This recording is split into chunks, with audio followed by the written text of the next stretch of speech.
Welcome to RPG Book Club, the podcast where we play a little bit of a video game and talk about how it makes us feel. I am Sam Allman. I'm Bernard. And today And I'm Trish. Yeah, totally forgot about you, Trish. I'm frowning at you right now. In my defense, the last two episodes I've done have just been me and Bernard. So okay. I'm used to it just being me and Bernard, but Trish is here too, and she's very, very important. And today we'll be playing the 8th part of Paper Mario: The Thousand Year Door, covering Chapter 7, Mario Shoots the Moon. I'm on fire tonight. But before we get to all of that, how was everyone's week? So I I played some platforming video games. Ooh, I love some platforming video games. Replayed them, I should say, because these are all platforming video games I've played before. I played New Super Mario Bros. 2006 for the Nintendo DS. I last played it like when it fucking came out, and for the past like almost 2 decades I've thought it was mid. But no, it's actually pretty dang good. It's got lots of really fun level designs. It's got a bit of weirdness to it. You straight up murder Bowser, and Bowser Jr. has to do necromancy to bring him back. Yes! So yeah, pretty great. I think it's probably a B-tier Super Mario platformer, and that's a really good game, a B-tier Super Mario platformer. Oh, definitely. Even C-tier Mario platformers are still enjoyable. Looking at you, Super Mario Land. You did your best. I once made a tier list of all the Mario platformers I've played, and like when I looked at it at the end, I was like, only F tier is games where I'm like, I wouldn't really want to sit down and play them again. Mm-hmm. Which I think it was just Mario Galaxy 1. And I really like Mario Galaxy 1. So even then, I do as Mario well. Galaxy 1 is pretty good, actually. Yeah. I mean, it's fine. Yeah. I have lots of problems with it, but it's fine, in my opinion. Yeah. As the first 3D Land game, it's great. As the third Mario 64 game, it's not that great, but as the first 3D Land, it's pretty great. You know, I see where you're coming from there. Yeah. Yeah. I also replayed Kirby's Dream Land for the Game Boy. That game's a classic. I love that game. It's so weird and like off-brand.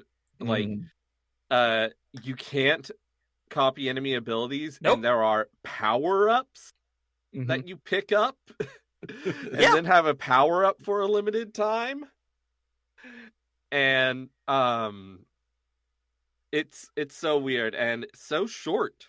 It's like 5 levels. I was like I just booted it up to test out RetroArch on my phone, and I played the whole thing. And then in the credits, there's a special thanks given to Bubby, which made me happy. Thank you, Bubby. I had that game on Game Boy. I played that game a lot. I love that. Right, it's just a weird Kirby game. The boss fights are so... I mean, this is kind of typical for Kirby games in some ways, but like the boss fights are so punishing, especially the last King, the King Dedede fight. It's just, what is this? This is ridiculous, but I love it. The King Dedede fight is extremely difficult, but I think also very fun. Oh, definitely. The fight with the things that throw the boxes at you is terrible, and I hate it. Those are Lolo and Lala from The Adventures of Lolo, which is a NES series. Yes. I've never played those games. I have. I've played at least a couple of them. They're really fun puzzle games. The fact that the protagonists showed up in Kirby in this game as bosses, and they're also in the anime as like reoccurring side characters, who, if I remember correctly, don't speak. They talk in like a weird other language that no one else understands or something. Listen, Kirby lore is complicated. Don't have time for it.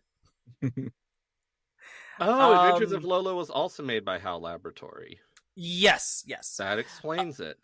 It does indeed.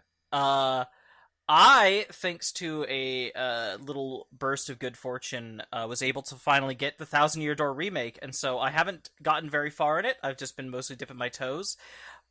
It's really good. It's Mhm. definitely. I am loving the hell out of it. I'm so glad it exists. I love almost every script change. There's like a couple small writing changes that I'm like a little about, but in general, game is gorgeous. The lighting, oh my god, the lighting and especially like on the interior areas, like the choices of like where they make dark and then like having beads of light coming in. It's just pretty and atmospheric and really great. Um, Sometimes the art style isn't 100% my thing because it starts to lean a little bit more towards late Paper Mario, like Origami King, which isn't my Mhm. jam.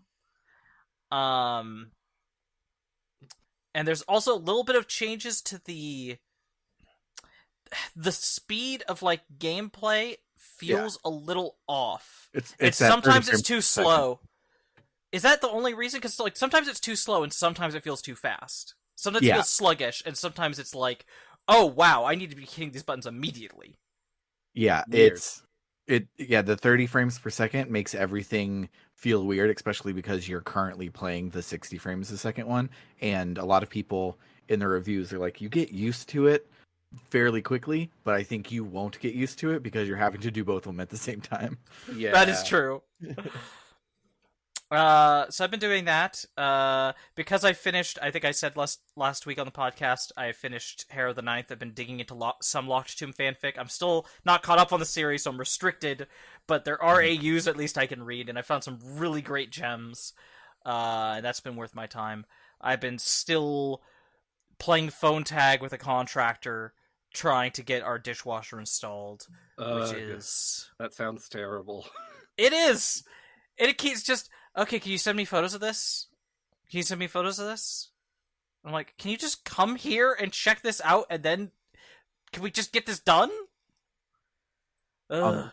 was one of the AUs that you read where Gideon had time travel powers and Harrow was a cat girl who wrote fan fiction and Shut up! No, I'm gonna. No, I ref... I refuse to uh, engage in your homestuck tomfoolery. apparently not. You've read two of the books now.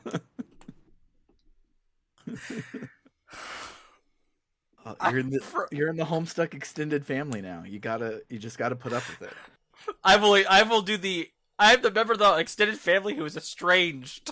I only these books and fanfics of them are what I like. All that Homestuck stuff, no, thank you. No, thank you. Um, and then right before podcast, I played a game of cribbage with my wife, and I'm not gonna get into the in depth cribbage experience, but hey, if you've never played cribbage, it's a fun card game. But I got the best hand possible, and it took me from being very far behind to winning the game, and it was Nice. great. Have y'all seen Wizard People, dear reader? I This have not, sounds but you and Patty have told me familiar. to do it a lot. It is maybe the funniest thing I've ever seen. It is. I can't hear the word cribbage without thinking of it. It is a audio track that plays over the movie of Harry Potter and the Sorcerer's Stone, Okay. and it's the only good thing to come out of the Harry Potter franchise, IMO, and it is just hysterically, absurdly funny. It takes a bit of time to get into and to like sort of get a feel for the humor. It's by Brad Neely, who has done some TV shows and stuff. But it's great. Um, I think you can find the full thing on like Vimeo or something. One of those weird, not YouTube's Nice. has it. It's not on YouTube proper because it's illegal. Because you have to see the movie with it. Yeah. But it's great. Um, he refers to Quidditch as cribbage, which is why I thought of it. Thanks. Cribbage is is a game that has been part of like both sides of my family for a long time, for multiple generations, and so it's like one of those like family legacy shit that actually stuck and that I do still love. And I have been contemplating it would be very complex, but I'm like I'd love to see someone do a Balatro mod that turns it from poker scoring rules to cribbage scoring rules. That would be silly and awesome. Mm-hmm. As for me in my week, I talked about it at very big length in the Discord, but I made my 353V good again, and I did all of the weirdo freak things to make my CRT shaders look good and make my handheld shaders look good and add in the bezels of like the Game Boy Advance and the Game Boy Color and the Game Gear and all of the things so that And turn on LCD ghosting so that the Game Gear looks like shit. yeah, you got to have a shitty Game Gear, got to have a shitty Game Boy. I don't have that shitty of a Game Boy Color, but I have a very shitty Game Boy and a very shitty Game Gear, and it makes me very, very happy.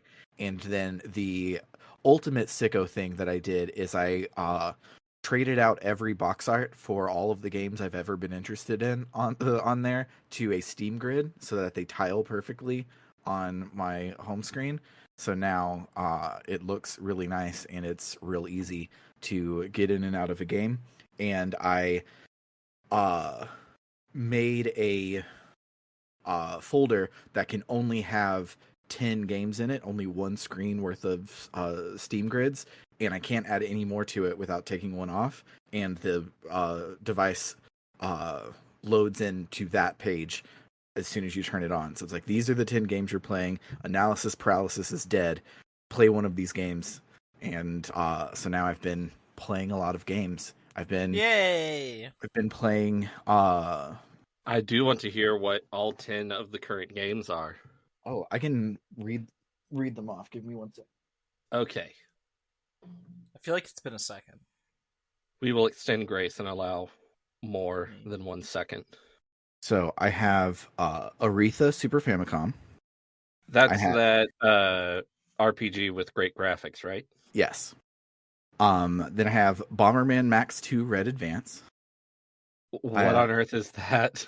It is the Game Boy Advance Bomberman games, but it's the one where you don't play as Bomberman, and it's like it does a Star Fox, so the way that you beat each level branches you on a different path to get to the end, and it's just a real quick, like, I only have 11 seconds to play a game sort of game, and so I just pop in and out really quickly. It's the requisite action game on the list.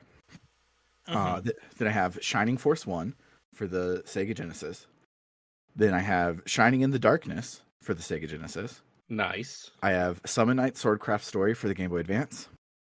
Cool. I have Popolo Kuroi Monogatari for the PS1.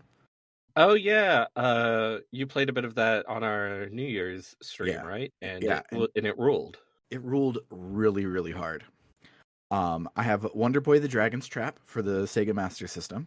That game's so good. Even though I don't like the old graphics, I like the remake graphics, but it still rules. It's really good. It rules a lot. I have Mega Man Battle Network 2.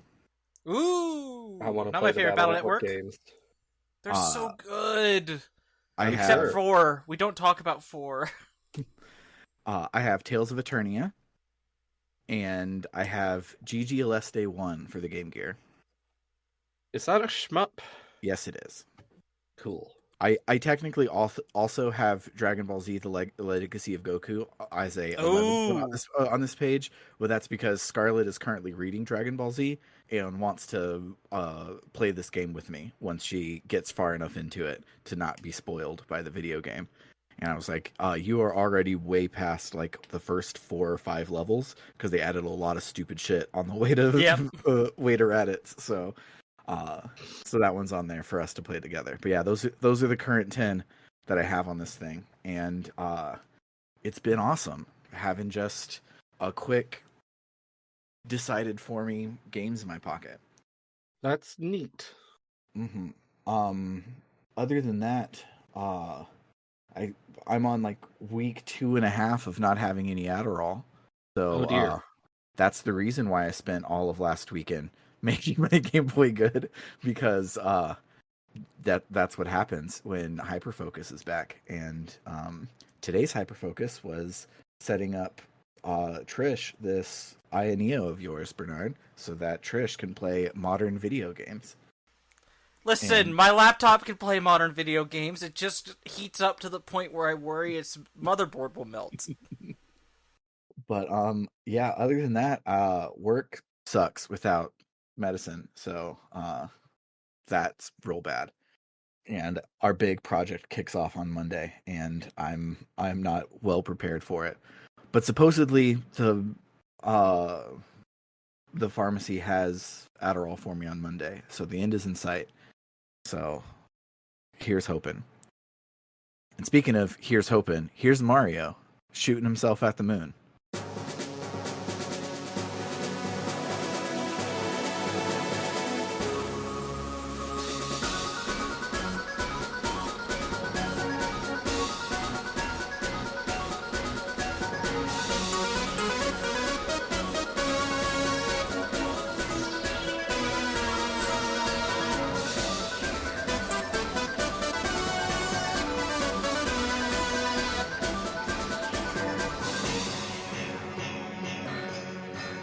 So, I hope you have some memorable moments because uh, last week's notes were among the shorter notes of the notes that I've done.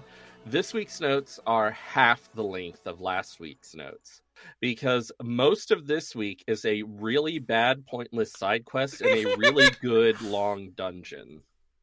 Mm-hmm. So I mean, I have some mem moms.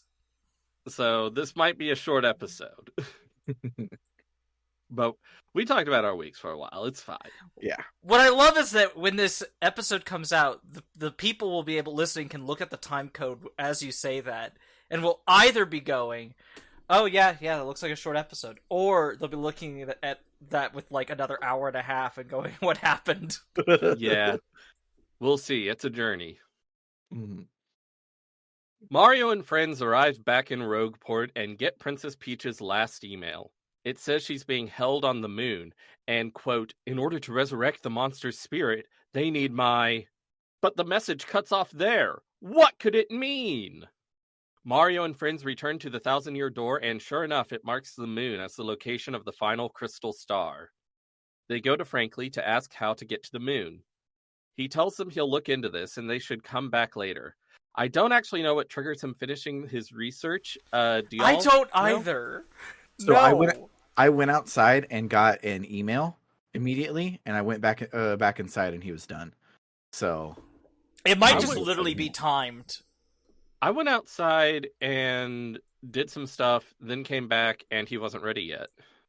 Same. So, I had to go back 3 different times before he was ready. So I have no idea. Maybe it's random to some degree. who knows? We could probably find out if we used the internet, but That's what I'm doing right now. awesome. Anyway, eventually Frankly is done figuring out how to get to the moon, and he tells Mario to go to Far Outpost and use the massive cannon there to shoot himself to the moon, Méliès style. And wouldn't you know it, there's a pipe leading to Outpost. There's a pipe leading to Far Outpost under Rogueport. But to get to it, we need an Ultra Hammer, which we may have already found in Rogueport using our new special jump. Mario uses the Ultra Hammer to get to the pipe and enters it. Chapter 7: Mario Shoots the Moon. Mario and friends arrive in a tundra full of enemies which are very hard to avoid, at least for me, and I end up having to fight pretty much all of them every time I go back and forth through this area. Yep. Because I'm so bad at avoiding them.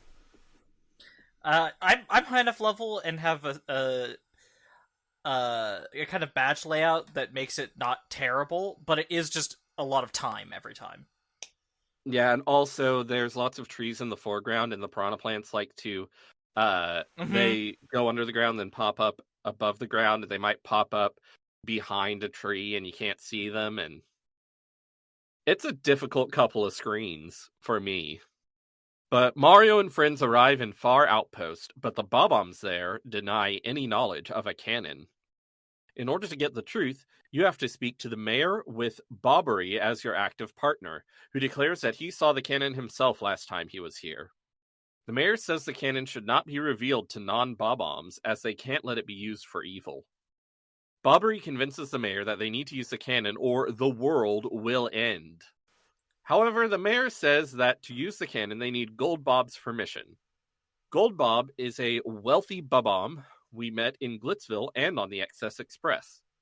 They also need General White, a Bob-omb who left town, to return so he can operate the cannon. We might remember running into him way back in Petalburg, so retrieving him should be easy. Mario heads back to Poshley Heights and asks Gold Bob about the cannon. After some backstory and such, Gold Bob agrees to let the cannon be fired if Mario can provide funds for the project. You have to give him all the coins you have, and I had over 900. And there's lots of confirmation prompts, and I was like, oh my god, I hate this. So he takes the coins, he gives his permission, and then he returns the coins. It's really funny. And that's really the only big troll this section has from the creators. It is, the way they do it is really funny. Mm-hmm. I love it. Now it's time to find General White. Upon returning to Petalburg, you find he's not there. You have to go to every previous area in the game and speak to NPCs there to track him down, because this game loves backtracking. So you want to know something hilarious, and by hilarious I mean fuck this game. So I remembered General White because I thought that was Admiral Bobbery early in the game, and I was because I saw all of the things that Bobbery can blow up, because Bombette was your like second partner, but Bobbery is almost your last partner. So I saw all these things. I had gotten the Koopa partner. There was a bomb in Petalburg. I'm like, how do I do this? So I remembered that he was there. So I go there, and he's not in the place where I thought he was. So I talk to all of the Koopas next to where I thought he was, and no one says anything. And I'm like, maybe I was wrong. So then I leave from Petalburg, and I'm like, I think he was at Keel Hall Key. I know there was a Bob-omb there, so I go there, and it's a different Bob-omb. It's not General White, and so I talk to him, and he does, but he doesn't say anything about it. I'm like, okay, missed the flag. Was it at the Glitz Pit? So I go to the Glitz Pit, and there's nobody around at the Glitz Pit. I'm like, dang it, where could he possibly be from here? Let me go and look online and see. And I was like, oh, you just talked to the Koopas that would make sense near where he was, not the one at the beginning of Petalburg. So go back and talk to that one, and then do everything you've done over again plus some. I also had a weird experience with this side quest. Well, it's not a side quest, it's part of the main quest, but I had a weird experience with it where pretty much every place I went, I happened to speak to the correct NPC first, and I was just like, oh, I guess just like every NPC there will tell you where to go. Except then when I got to Twilight Town, I spoke to every single NPC and no one told me what to do. I even spoke to the crows, except apparently I missed the one NPC you're actually supposed to talk to. So I got so confused and like went back to the place you go before Twilight Town, which I think is the Bogley Tree, and talked to them again, and they were like somewhere dark, and I'm like, it's gotta be Twilight Town. So yeah, this part suck. It does. In the remake, instead of the 2 rooms that have a platforming challenge being the warp room, those rooms are replaced by 1 large room with all of the pipes displayed in a circle. So this part of the game takes 11 seconds. The remake is good. This game is not. Because also the Glitz Pit gets a pipe in the new one, which Nice. it doesn't have in this one. So even if you Even though deal that with doesn't make any sense because the glitz pit is floating. yes, Yeah. I look forward to seeing what they do with that whole stuff. But Yeah. I have some hot takes regarding the General White stuff, but I'll save that for moms. Ooh, I'm excited. Anyway, the chase leads you back to Far Outpost, where General White is asleep in his home. Mario jumps on him many, many times, and eventually he wakes up. After some more backstory, General White agrees to operate the cannon. In a fantastic cutscene, a giant It's so cannon good. rises from underground and shoots Mario and friends to the moon. They It's don't put them in a fantastic. shell or anything like in Le Voyage dans la Lune. They just drop them in the cannon loose and fire them off. It works. Also, the way the cannon sequence works is just so cool. All the different layers of like how it shows up, and then when they fire it by filling it full of bombs who all blow up together. Mm-hmm. There's a number of sequences in this game where they're just having fun with the graphics budget they have on the GameCube, and this is definitely one of them. They're like, we couldn't really do this on the N64. Yeah. And it's great. Mario and friends arrive on the surface of the moon. You walk slowly because of the low gravity, so have fun with that.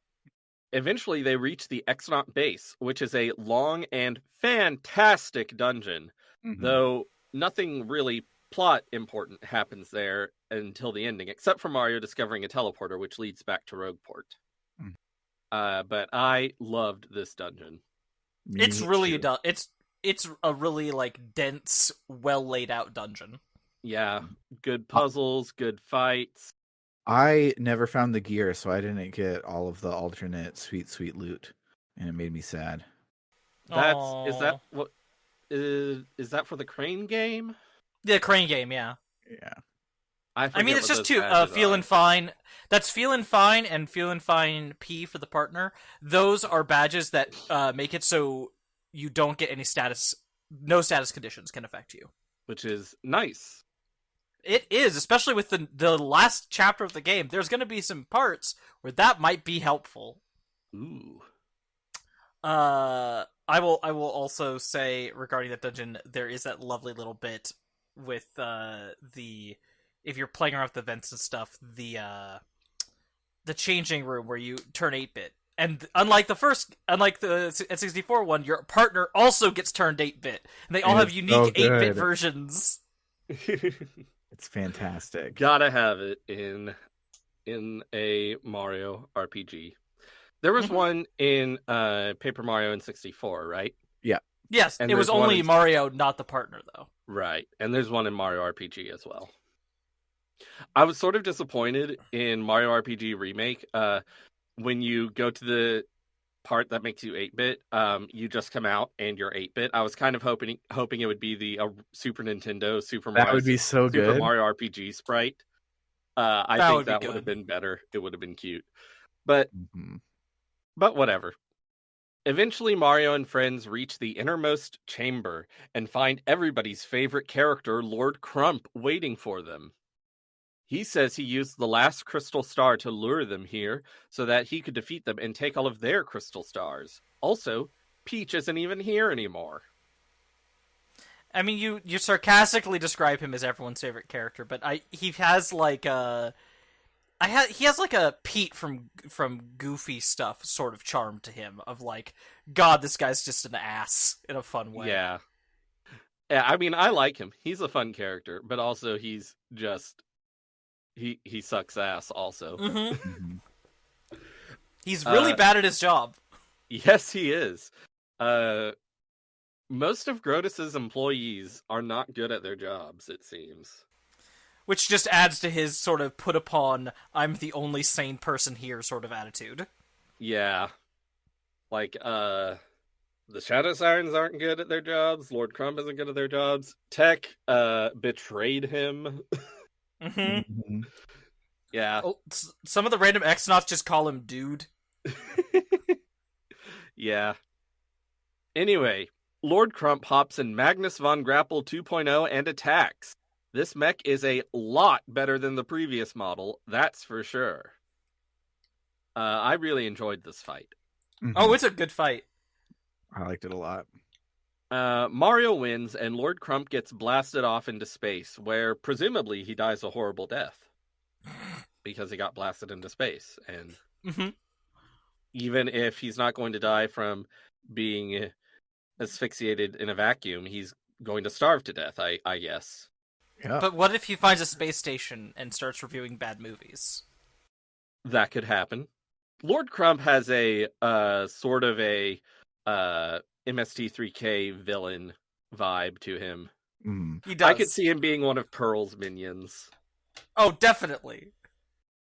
Mario collects the final crystal star. End of chapter. But where is Peach? Where's Bowser, I hear you ask? Why, he's in Poshley Heights, searching for crystal stars. After a characteristically goofy scene, a Paragoomba reports that Mario has collected all the crystal stars and is heading towards the Thousand-Year Door. Bowser declares his intention to head to the Thousand-Year Door and ruin Mario. Does that mean he will finally become relevant to the plot? Who can say? Find out next week on the final episode of Paper Mario: The Thousand-Year Door on RPG Book Club. I'm realizing that I thought the scene that happens immediately after the Bowser bit wasn't going to be included, and I'm like, oh, that's next week? Oh, well, that is way less to talk about than I thought. Yeah. Oh, there's a scene immediately after the Bowser thing? Yeah. But we'll do it next time. I just saved after the Bowser thing. I mean, that makes sense. We're technically, that's end of chapter. We do end of chapter and then the Peach Bowser bits. bits. Peach and the Bowser, yeah. Yeah. If I had realized there was a lengthy important scene, I probably would have done that and prepared it so that we could even things out better. But what's done is done. What's Indeed. done is done.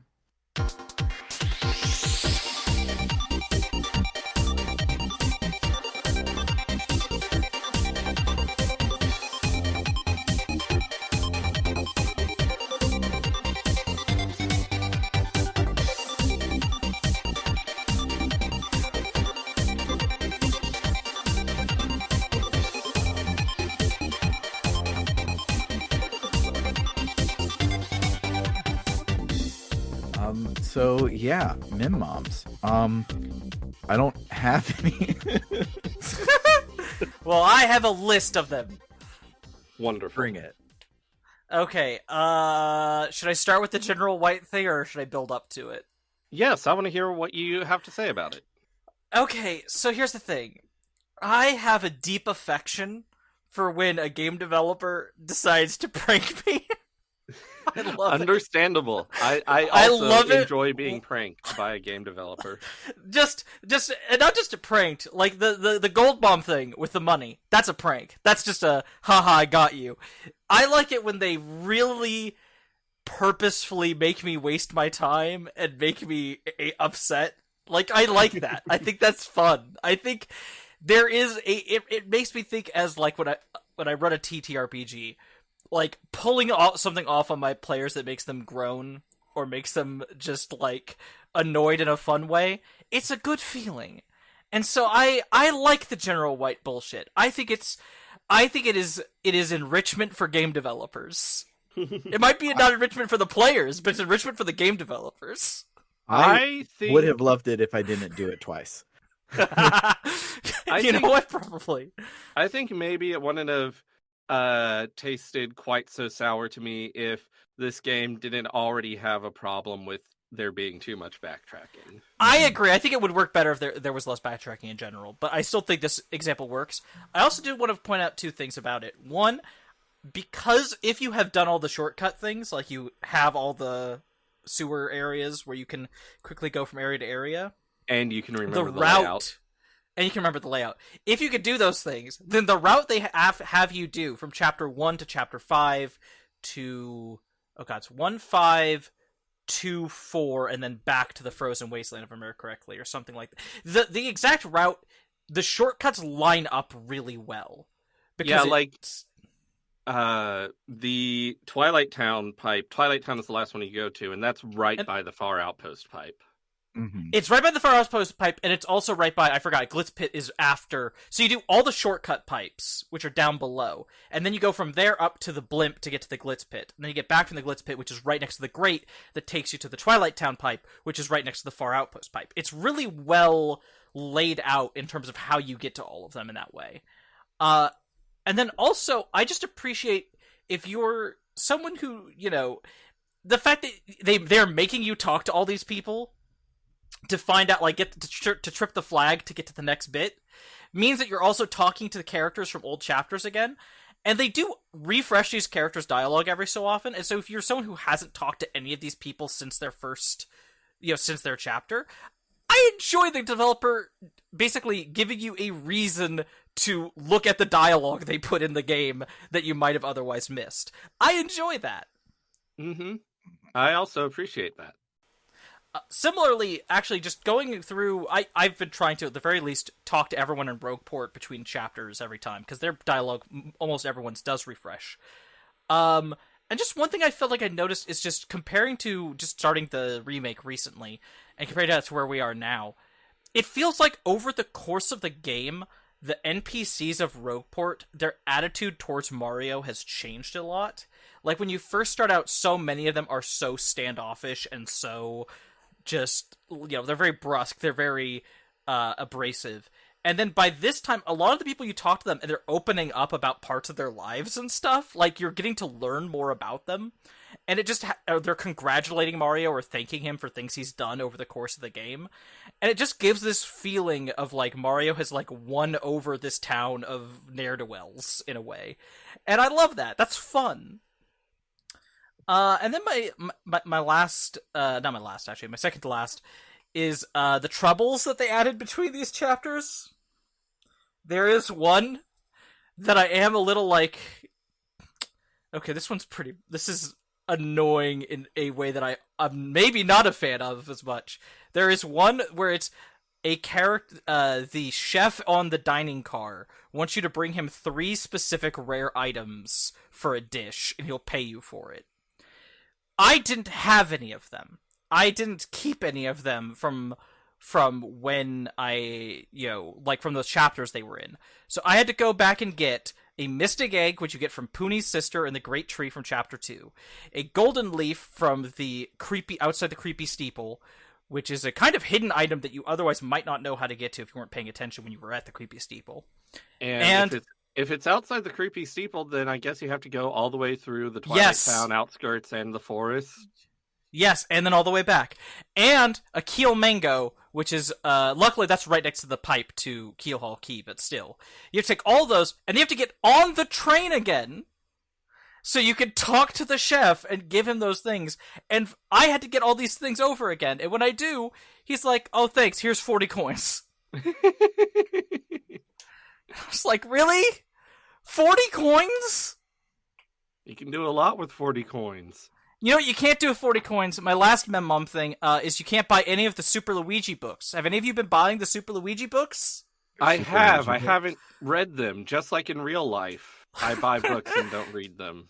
I have been reading them all. I did not ever realize that there are apparently 5 Super Luigi books. They are 120.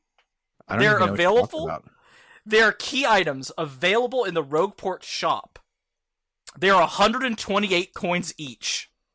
If you buy one, I don't know if they refresh between chapters or exactly like what the refresh trigger is, because I'm like, I know that there's a 5th one. I've, between chapters 7 and 8 right now, and I just got the 4th one. I don't know when the 5th one is going to show up in the shop. But they are a retelling of Luigi's journey that he has been on in this game, but from an author's perspective who clearly likes Luigi a lot. And so, like, even compared to the stories he's been telling you, it's even more slightly puffed up and exaggerated. But also, I can tell you, because, again, I forgot where the exact stopping point is. I've talked to Luigi's, update after this chapter where he tells you about the end of his journey. And he just is like, yeah, I fought him and I won. And then there was a demon, and then I beat him too. That was it. And he has no details on the whole thing. You have to get the book, the Super Luigi 5 book, for you to actually learn the twist ending to Luigi's side story, because it's the only way to get that information. This game is wild. It is so wild. Anyway, those are all of my med moms. I like this game a lot.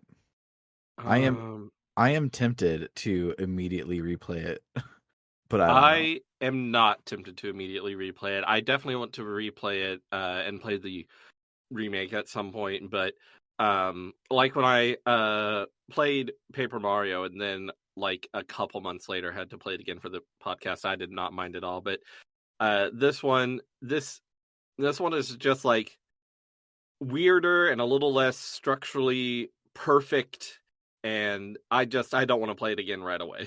Yeah. But I do want to play it again because it's fantastic. Anything else anyone has to kill some time? How long have we been going? 42 minutes. And it'll be shorter once I cut it down. Do I have any memorable moments? Oh, I don't like the moon. I don't like moon? the walking speed sucks, and the enemies are annoying. You know what I hate on the moon? I hate when you see a bombable rock far away, and you're like, well, I gotta go over and bomb that rock. I can't not bomb that rock. Of course, and then you then bomb it. Takes so long to get there, and I don't even remember if I got anything good from bombing those rocks. I mean, a lot of the time, I can tell you don't. Like, more than half of them are nothing. Not as good of a moon as in another Mario game, which I don't want to spoil, which Mario game you go to the moon in, which I think we did that last week. That's a really great To the Moon. To the Moon is another video game that I haven't played for a very long time, and I don't even know if it's good. I was going to say To the Moon is a good video game, but I don't even know if it's good because it's been so long since I've played it. So, update on how do you do, frankly. I went to a speedrun strat, and they don't even list it. So, who knows? How do you what? How long, frankly, takes to do it. So you found a speedrun guide, and it doesn't say how to trigger frankly being done with his research? That's weird. It must be they are hoarding that information among themselves. They don't want to put it out into the wider universe. Yeah. That's weird. Yeah, I don't know, because I definitely went back at least one time and he was like, I'm not done yet. Who can say? Whomst can say. Yeah, I don't there's nothing here. What else can we talk about? Unrelated to Mario specifically, but in the vein of Super Mario 64. Did y'all see the trailer for Astrobot's new game? No? Yes, I did. So I've never played an Astrobot game, but I am so glad that Astrobot is getting a full game.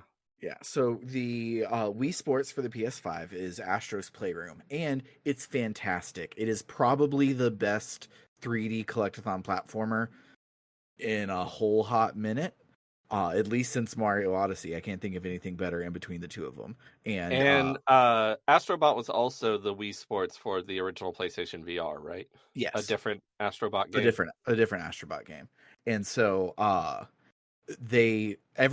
once everybody beat Astro's Playroom, which only has 4 levels, 5 if you squint, and it's not super long and complicated. I 100%ed it in about like 6 hours, so it's not a big deal at all. But every time anyone finished it, they were like, they should just make this game. This should just be a full ass game. And now it's a full ass game, and it looks fantastic. And I'm super freaking excited for it. And the people who make the Astrobot games are Team Asobi, which are the remnants grew of Japan from Studio. Grew from a part of Japan Studio, the now defunct game developer, which had a hand in basically every single first party Sony game that is cool. Mm-hmm. Like Wild Arms.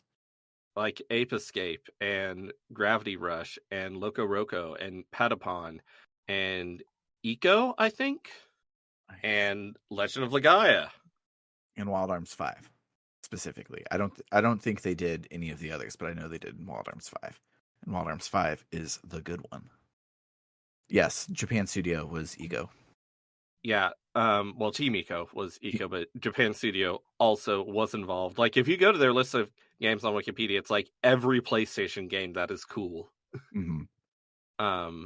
But yeah, I'll have to actually play Astro's Playroom and then play Astrobot, because Astrobot is so good. The fact that it's not Astrobot's rescue mission and it's not Astro's Playroom. It is like, I am here, I am present. This game is called Astrobot. It is my game for real, and it makes me so happy.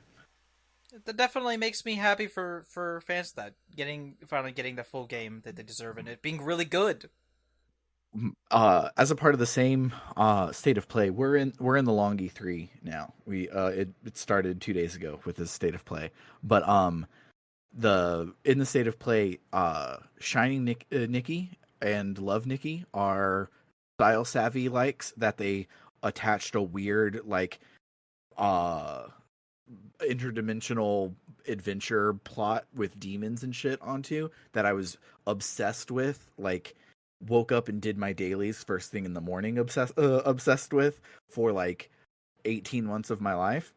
And they are making the third one, which is an open world Breath of the Wild like premium game for the PlayStation 5, and it looks insane. I have no idea how they go from a style savvy visual novel to, oh hey, here's an open world just big adventure platforming game with fashion and photography.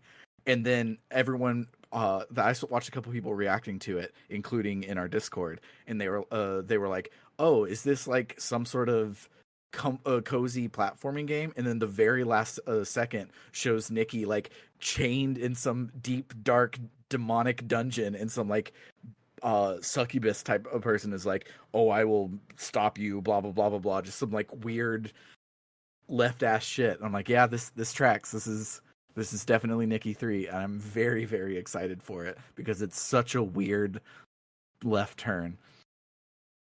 Weird. Very weird. Everything else they announced in the direct sucks. You're not excited for Concord? I was very excited for Concord, and then they said it was a PvP hero shooter, and the world doesn't need any more Overwatches. People don't even play Overwatch 2 anymore. Like, we are done with Overwatch. Why did they announce 2 Overwatches in that freaking thing? Okay, you said that, everyone and it was just saying... makes me. Go ahead. Everyone was saying Concord. It's like it feels so much like we couldn't get the Guardians of the Galaxy license. Oops. Oops. And I'm like, yeah. From the little I watched of that trailer, yeah. Yeah, but like, if it was a Guardians of the Galaxy, the video game, like with not the Guardians of the Galaxy, it would still probably be pretty cool, because when BioWare couldn't get the Star Wars license, so they had Star Wars at home, they created one of my favorite fictional universes of all time. So like, there would be room for that to be really cool if it wasn't a PvP shooter. I 100% absolutely just melted when I saw that. It was deflated is what I wanted to say. But yeah. Anyway. Sam, how do they find us? Oh, I don't even have my notes up because I was trying to vamp. So that'll do it for the week. If you like what you heard, you can head on over to www.rpgbook.club, where any and all donations will help us cover the cost of running the show and making it better and better. Setting up a recurring monthly donation also confers additional benefits. If you donate $1 more a month, you get access to the bonus feed, where this week we continue our playthrough of Tales of Eternia. I have not played this week. I don't know if it's good. I don't know what it's about, but we'll be doing that soon and recording the episode tomorrow, so we'll see how it is. You will also get access to our polls to decide what game we play next on the main feed. Up next is Persona 3 Reload, which I'm super excited for, and is the main reason why I'm shipping Trish a device that can play modern video games, because this is a modern video game. And then after that, we are super excited for our next round of games. So, keep an eye So excited. keep an eye on that Ko-Fi, and you can help us chart our path through those games. If you want to donate $5 or more a month, we will also shout out your name at the end of every episode, just like this. Shoutouts to Cerebral Wind, It's Clear Time, Frosthair, Dragon Slayer 19, Floris, Kildron, Freddy Rodriguez, Aaron524, and JFro Prime. And then finally, if you love us so much that you want to donate $20 or more a month, you also get to make me say a sentence of your choosing. You can use it to either plug something or just to make me say some things. So shoutouts to El Tantavi, who wants you to check out aftermath.site, a worker-owned, reader-supported news site covering video games, the internet, and the cultures that surround them. And shoutouts to Vimke, who wants you to play Legend of Legaia, which was created by Japan Studio, the creators of Astrobot. So, well, relevant. It's also by a studio called something stupid. I can't remember what it's called. It's something like Ponk. But Japan Studio did work on it. Yeah, I now need to know what that was. Procyon or something, I think. Yes, Procyon. It's not Ponk. I wish it was Punk now. Ponk is really Punk's good. Adventure. Yeah, man, Japan Studio literally looking like at yeah, this, you look at it, it's like it's every Japanese PlayStation game that is cool they worked on. In just 1999, you get Ape Escape. You get they took over Ape Escape. They took over Hot Shots Golf from Camelot. You get Wild Arms 2. You get Ark the Lad. You get Alundra 2. You get Legend of Dragoon. You get Vib Ribbon. Like, Jesus Christ. And I don't know what they did on each of these games, but yeah, I think they were the primary developer on Legend of Dragoon. I think so. Yeah, they're the only one listed on their thing. So, yeah, shouts to Japan Studio. Shouts to Team Asobi for keeping everything alive. But yeah, anti shoutouts to Sony Computer Entertainment for I guess shutting down Japan Studio. Yeah, what a weird choice to fold into other things. Yeah. But I'm sorry, they're Sony Interactive Entertainment now. Oh. I still call them Sony Computer Entertainment because I'm old school, I guess. Yeah, SCEA is blazoned into my head with the PS1 startup sound, and it will never go away. God, the PS1 startup thing is so iconic. It's so good.